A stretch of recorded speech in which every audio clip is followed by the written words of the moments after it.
never run out of things to say in a conversation. One of the biggest obstacles you may face when trying to make new friends or meet new people in general is the awkward silence. You're in conversation, things are humming along nicely, and then out of nowhere, there's awkward silence. Whether you're at a party, on a date, or just chatting with friends, we've all experienced those awkward silences.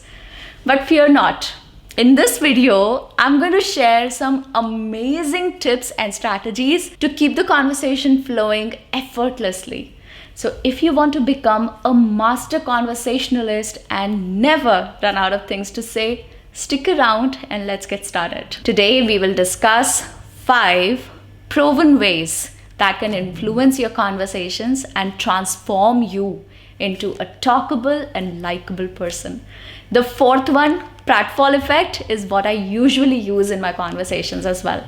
So be sure to watch the video right till the end. Let's get started with the first one on the list, which is remove the filter. These days, people focus too much about if or not they'll appear cool during a conversation. Try being spontaneous. Talk about anything and everything that comes to your mind without overthinking. This is a human weakness. We want to be loved. We want to be liked. All of us have that weakness in ourselves. And that is why we try to fit in. But if it overpowers you every now and then you appear very clingy and extremely desperate. You like someone's sense of humor? Go ahead, tell them. You like something about them? Share, but do it honestly. Share honestly. Humans usually can make out the difference between an honest compliment and a sarcastic remark. Like for instance, I'm meeting somebody and I don't like the music in the background in the cafe in which we are talking, okay? So I could just simply say, can I be honest? I don't usually like music so loud. Or this isn't really my genre. I'm more into instrumental. What kind of music do you prefer?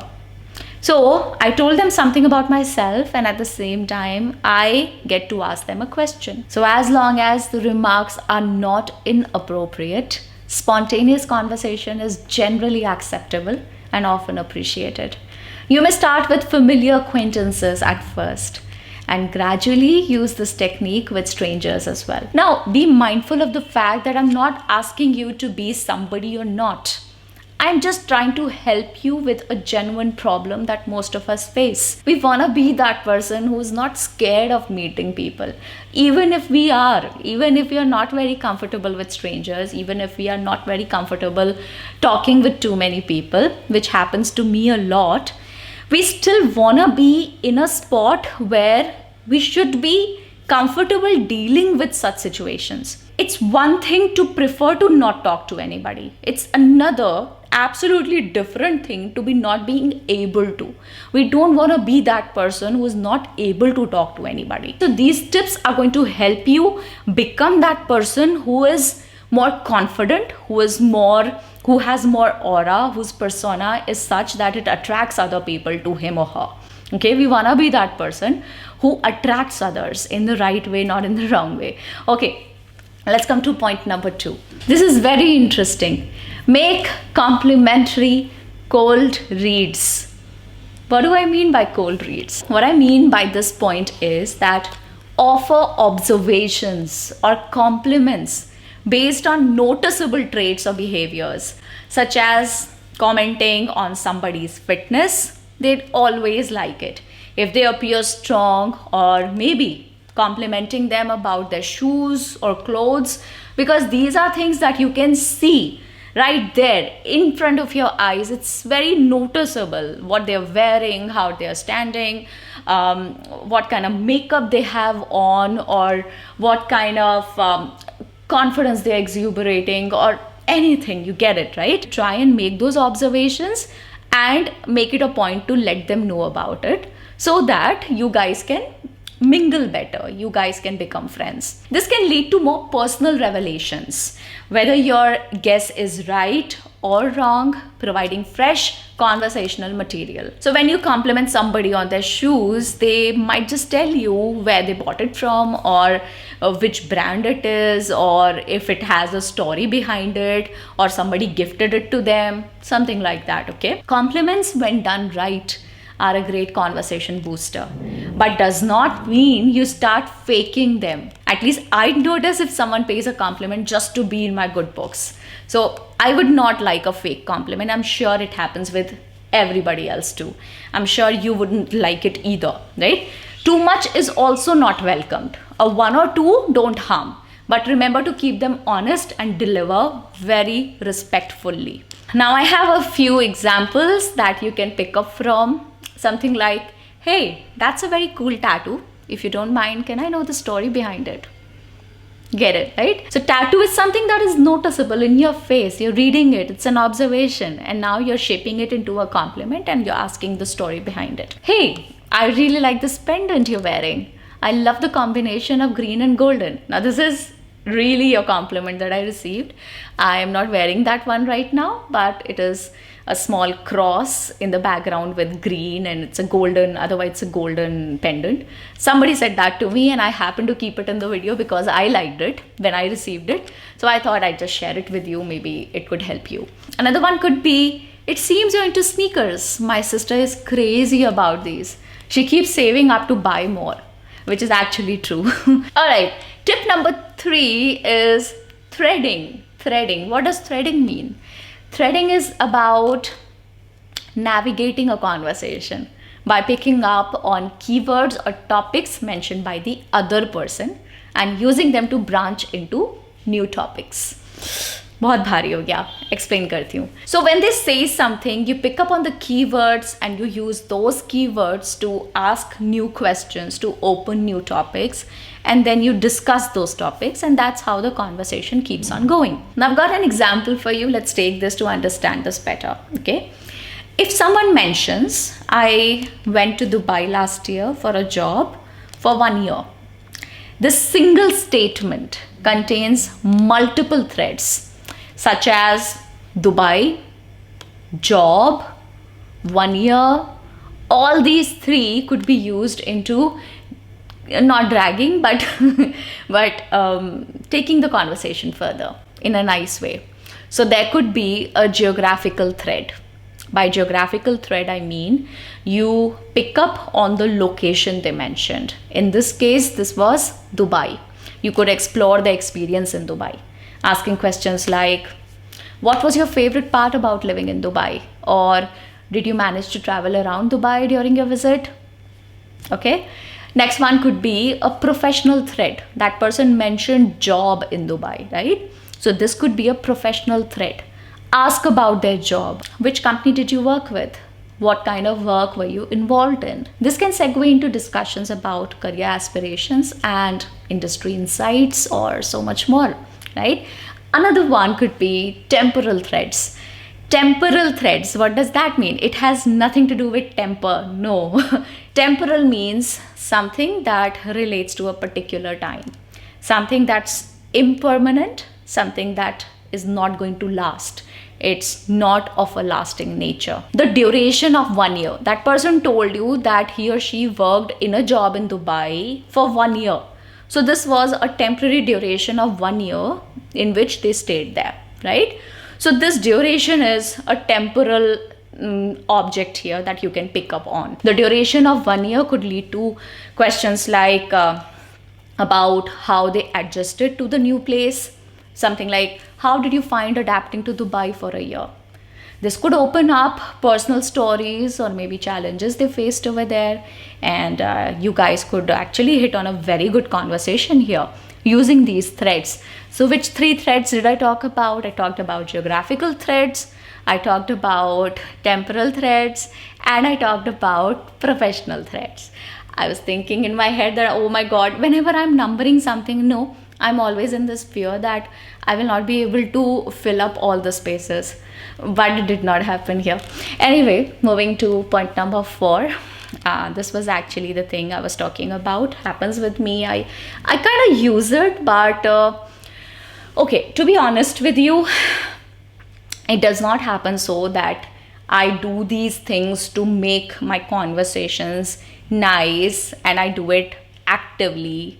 I am aware of it. No. When you try and become a better conversationalist, initially you might use these techniques consciously, bringing them into your conversation to improve your method of speaking, to improve building relationships with people, right? But gradually what happens is that it becomes who you are. It becomes a part of your personality, and you're no more trying to do something. It just happens on its own. So I don't do these things anymore because I don't think I face a problem with talking with people anymore. Though, to be honest, I'm more into myself and I'm not a very outgoing and a very extrovert person. I'm not. I'm very introverted, which might not come across to you through my videos because I speak without pauses. No, I take pauses, but in a nice way. But I can speak so much. I wouldn't say so well because that would be boasting.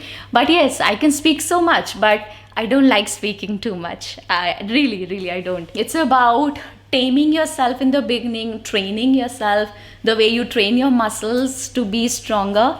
This is exactly what you're doing to your conversation skills, to your communication skills.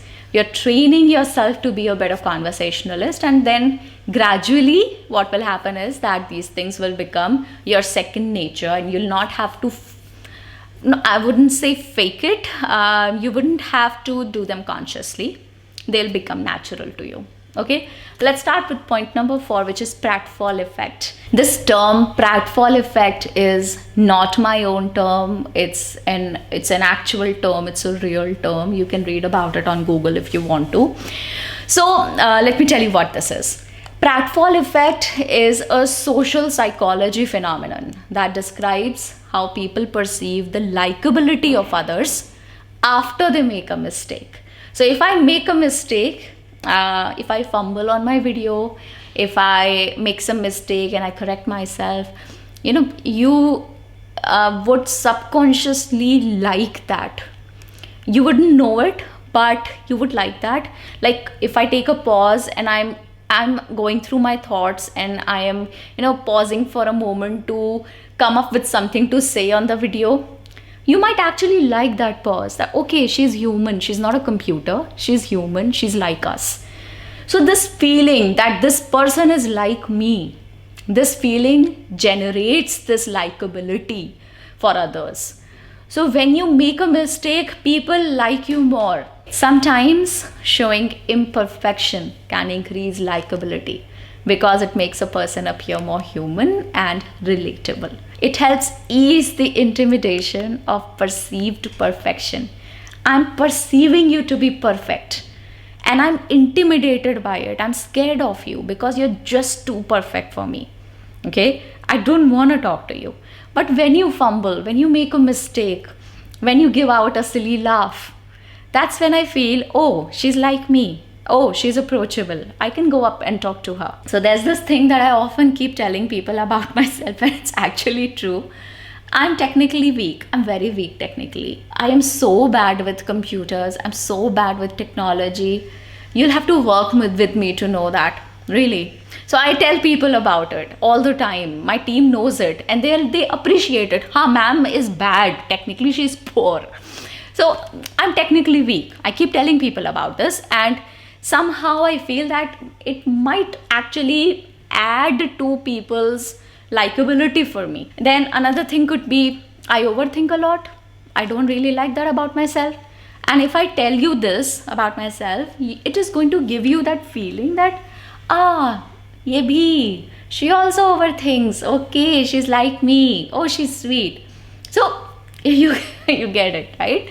When somebody is making mistakes just as yourself, you feel that you have a connect with them. Casually admitting to petty errors like misplacing things or everyday forgetfulness can make you seem more approachable. This is the idea. Okay. Then another thing could be self-deprecating humor.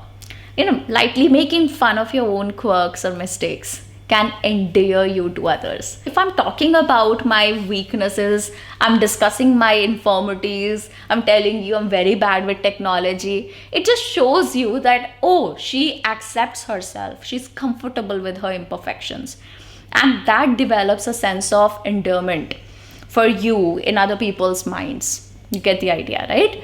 But what you have to make sure of is that you judge the situation before displaying imperfection.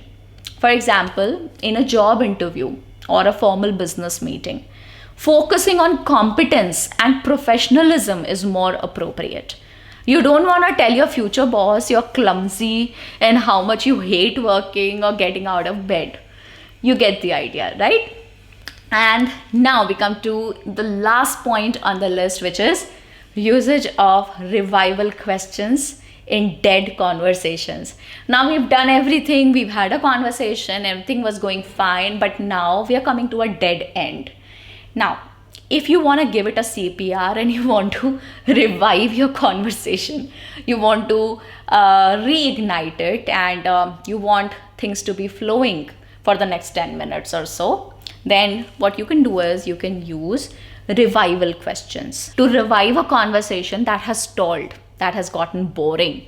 Use broad, open-ended questions, something like, how do you guys all know one another? Or what's your story? A few more examples could be, so what brings you here? Have you worked here for many years? What is good about working here? Wow, this gym is amazing. Do you come here often? And which of the trainers would you recommend to me? Like when I go to these meetups where I meet some fellow content creators, I often ask them, so what's new going on with you? Working on any new project? Give me a fun life update. So these were 5 tips. Don't forget to let me know in the comments below which one of these you either use or is your favorite. Okay, I would love to know your thoughts. I'll see you in my next video. Please take care of yourself, stay healthy, stay hydrated. It's very hot outside, very hot. Stay hydrated, eat good food, have lots and lots of protein, exercise. Take care of yourself, love yourself. I'll see you soon. Bye bye.